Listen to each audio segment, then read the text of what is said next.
Assalamualaikum warahmatullahi wabarakatuh. Perkenalkan, nama saya Eka Regiani dari kelas 2C PGSD. Di sini saya akan memaparkan mengenai hasil analisis observasi saya tentang kondisi pembelajaran IPS kelas 1 dan 2 SD pada masa pandemi COVID-19. Pembahasan yang akan saya paparkan di sini yaitu mengenai dua. Yang pertama, mengenai materi IPS pada kelas 1 dan 2 SD. Lalu yang kedua, kondisi pembelajaran IPS kelas 1 dan 2 SD pada masa pandemi COVID-19. Sebelumnya, observasi yang saya lakukan itu menggunakan penelitian jenis kepustakaan, yang dimana tujuan dari penelitian ini yaitu untuk menggambarkan bagaimana kondisi pembelajaran IPS kelas 1 dan 2 SD pada masa pandemi COVID-19. Dan teknik pengumpulan data yang saya gunakan yaitu dengan wawancara dan penelusuran artikel pada jurnal online. Observasi ini saya lakukan pada Jumat 30 April 2021 yang beralamat di Desa Mekarwangi, Dusun Rinduwangi, RT 12, RW 3, Kecamatan Sukamantri, Kabupaten Ciamis, Jawa Barat, Indonesia. Sekarang yang pertama yaitu mengenai materi pembelajaran IPS pada kelas 1 dan 2 SD. IPS adalah ilmu pengetahuan sosial yang merupakan terjemahan dari social studies, yang dimana social studies tersebut merupakan ilmu yang di dalamnya meliputi aspek-aspek ilmu sejarah, ilmu ekonomi, ilmu politik, sosiologi, antropologi, psikologi, ilmu geografi, dan filsafat, yang disederhanakan dengan tujuan pendidikan di sekolah dan perguruan tinggi. Pembelajaran IPS yang dilaksanakan baik pada pendidikan dasar maupun pada pendidikan tinggi tidak menekankan pada aspek teoritis keilmuannya, tetapi aspek praktis dalam mempelajari, menelaah, mengkaji gejala dan masalah sosial masyarakat yang bobot dan keluasannya disesuaikan dengan jenjang pendidikan masing-masing. Kajian tentang masyarakat dalam IPS dapat dilakukan dalam lingkungan yang terbatas, yaitu lingkungan sekitar sekolah atau siswa, atau dalam lingkungan yang luas, yaitu lingkungan negara lain, baik yang ada di masa sekarang maupun di masa lampau.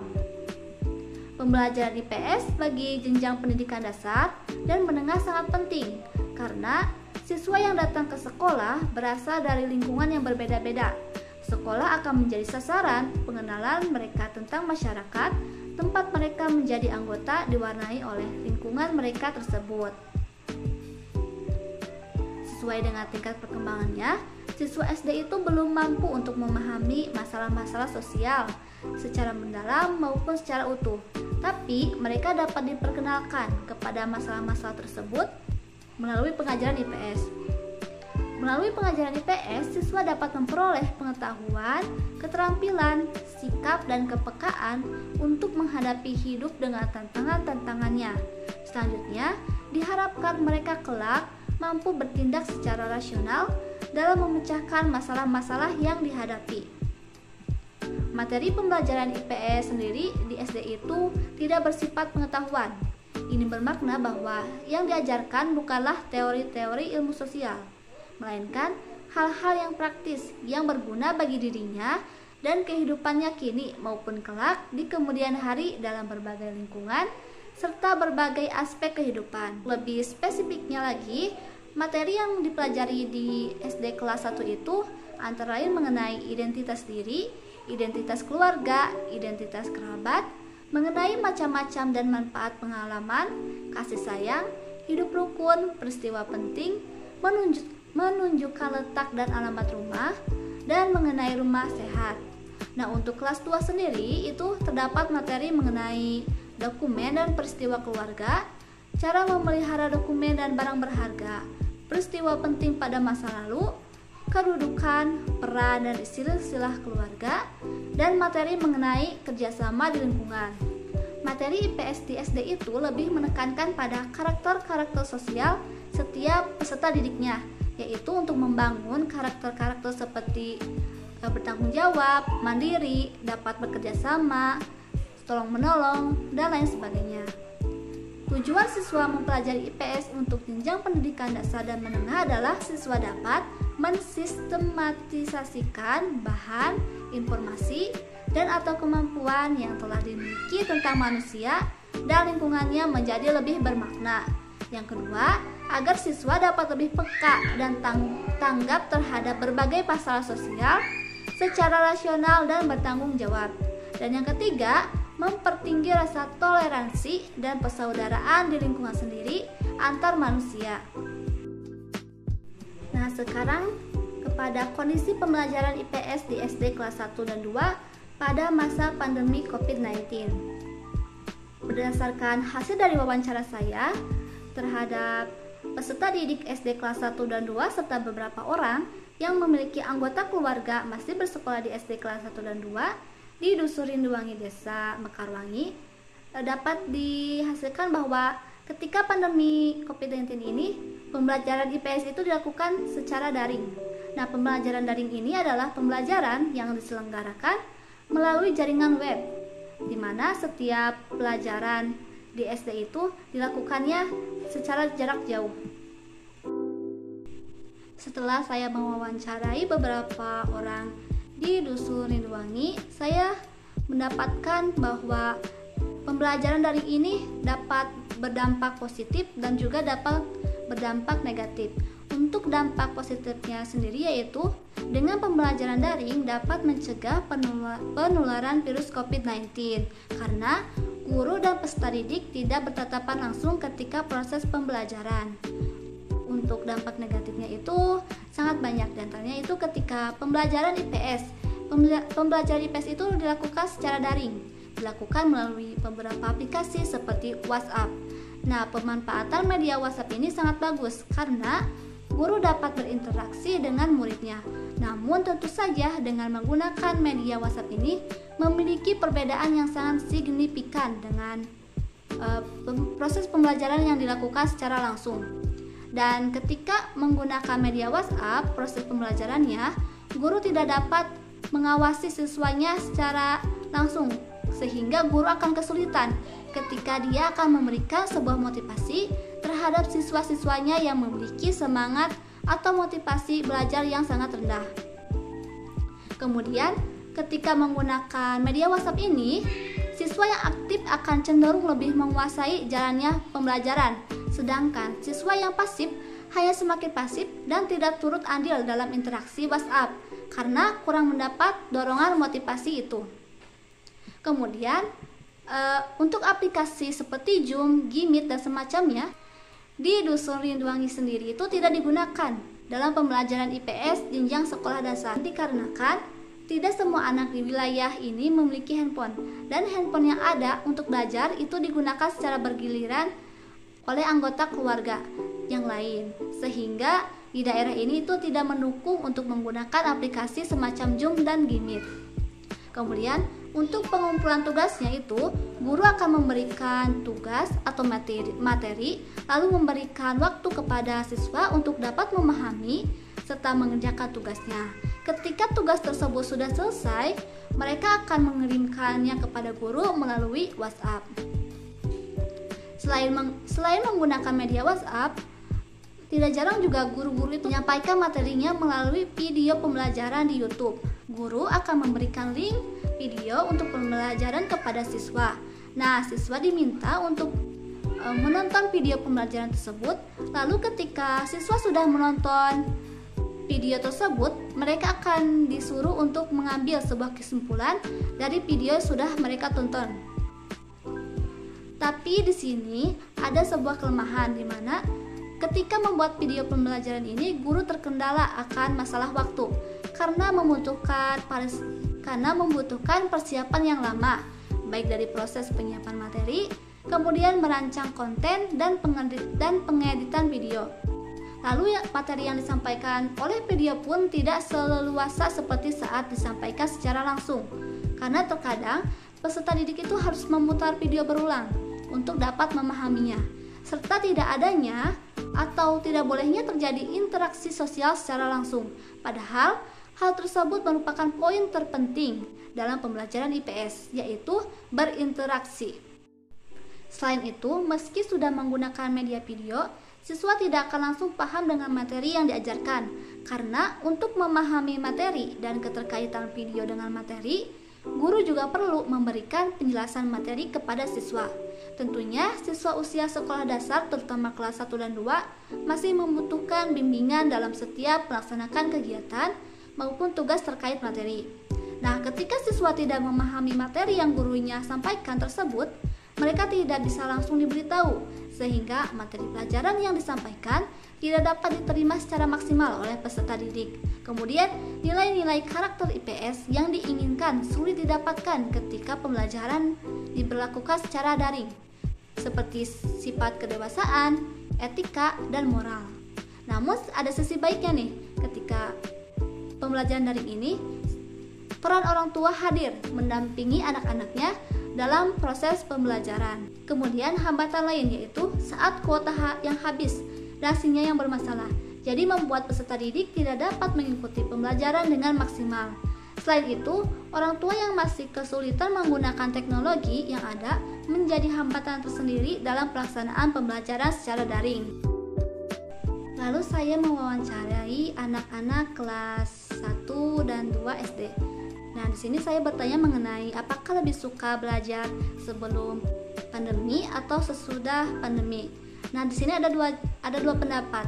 Yang pertama itu mereka itu lebih suka belajar itu ketika pandemi. Mereka berkata karena ketika pandemi, ketika pembelajarannya itu secara daring, mereka memiliki lebih banyak waktu untuk bermain, untuk bersama keluarga, untuk bersama teman-teman yang berada di sekitarnya itu atau teman-teman tetangga. Nah, kemudian ada yang lebih suka itu belajarnya itu secara tatap muka atau sebelum pembelajaran daring, karena mereka berkata bahwa pembelajaran dengan tatap muka itu materi yang diajarkan oleh guru dapat tersampaikan lebih baik kepada mereka, dan dengan pembelajaran secara tatap muka mereka dapat berjumpa dengan teman-temannya, dengan guru-gurunya di lingkungan sekolah.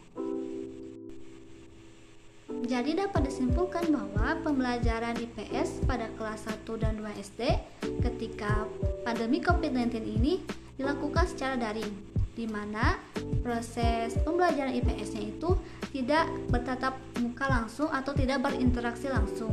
Nah, dalam pembelajaran IPS secara daring ini menimbulkan beberapa masalah, yaitu seperti kurangnya sarana dan prasarana, lalu kurangnya interaksi sosial, padahal interaksi sosial di sini sangat penting dalam pembelajaran IPS. Lalu sulit memberikan gambaran konkret kepada siswa. Kemudian beban tugas siswa terlalu banyak. Lalu berkurangnya alokasi waktu jam pelajaran dan kurangnya dampingan dan pengawasan orang tua. Nah, di sini solusi yang dapat dilakukan untuk mengoptimalisasikan pembelajaran IPS secara jarak jauh ini yaitu dengan optimalisasi media pembelajaran, lalu pembelajaran kontekstual. Yang ketiga, kerjasama guru dan orang tua, lalu mengurangi beban tugas siswa yang bersifat tes.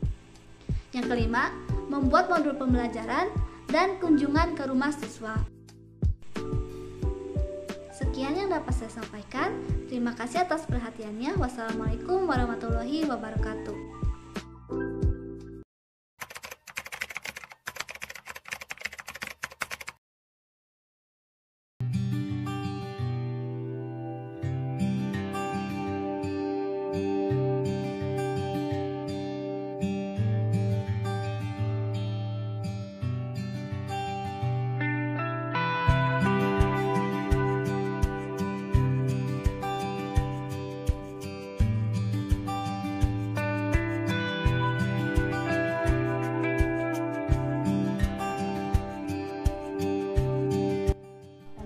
Siapa namanya?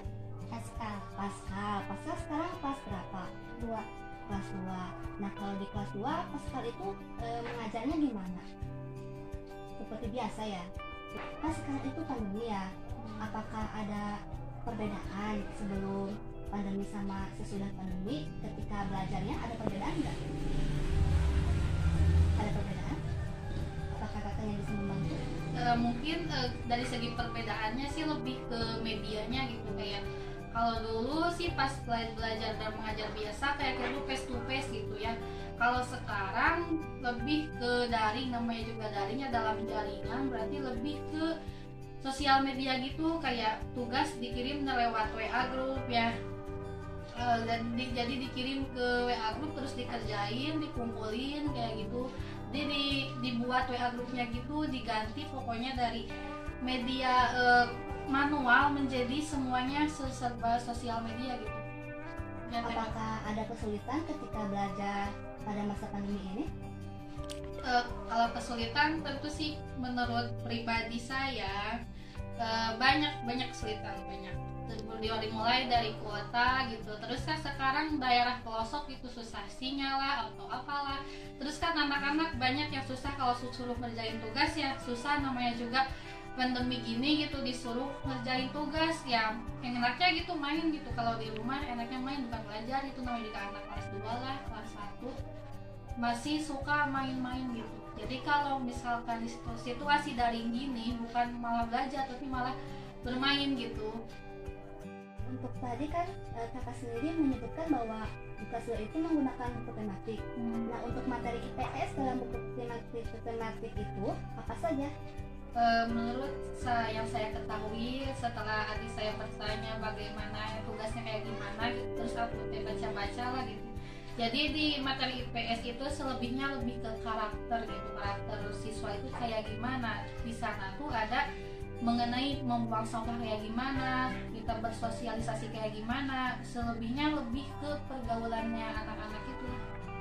Baik, untuk proses pembelajarannya sendiri tuh menggunakan media apa ya ketika di masa pandemi ini? HP sih, HP. Bisa lebih dijelaskan seperti apakah menggunakan video atau seperti tetap dalam game? Tergantung tugasnya kayak gimana, bisa jadi dikirim file gitu, dikirim file lewat WA group terus dikerjain, dikumpulin tugasnya gitu. Kalau gurunya minta disuruh video ya video, tapi kalau gimit belum sih kalau di sini, soalnya kan gak efektif, mungkin gak efektif soalnya gak semua siswa mempunyai handphone gitu. Jadi kalau gimit kurang efektif kayaknya. Oh, baik. Untuk Ade sendiri, menurut Ade proses pembelajarannya lebih senang yang sebelum pandemi apa sesudah pandemi? Sesudah pandemi. Kenapa? Karena tidak ke sekolah langsung. Iya. Oh, jadi lebih banyak mainnya seperti itu. Baik. Untuk sekarang, apakah sekolah sudah dibuka? Apakah Ade sudah masuk lagi ke sekolah seperti biasanya? Sudah ya, tapi mungkin kayak gak seperti biasanya gitu, kayak sekolah tuh berangkatnya siang jam 8 terus pulangnya juga cepet gitu, soalnya kan lebih gitu. Terus apakah pas ke sekolah itu harus ada pakai masker seperti itu? Iya, mematuhi protokol kesehatan kayak cuci tangan, pakai masker ya kayak gitu.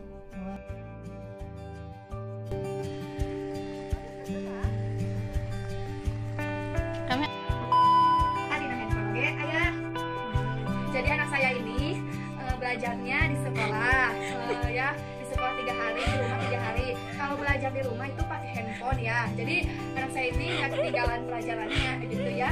Apalagi selain Kan si Akal kelas 2 ya. Saya di sini mau bertanya bagaimana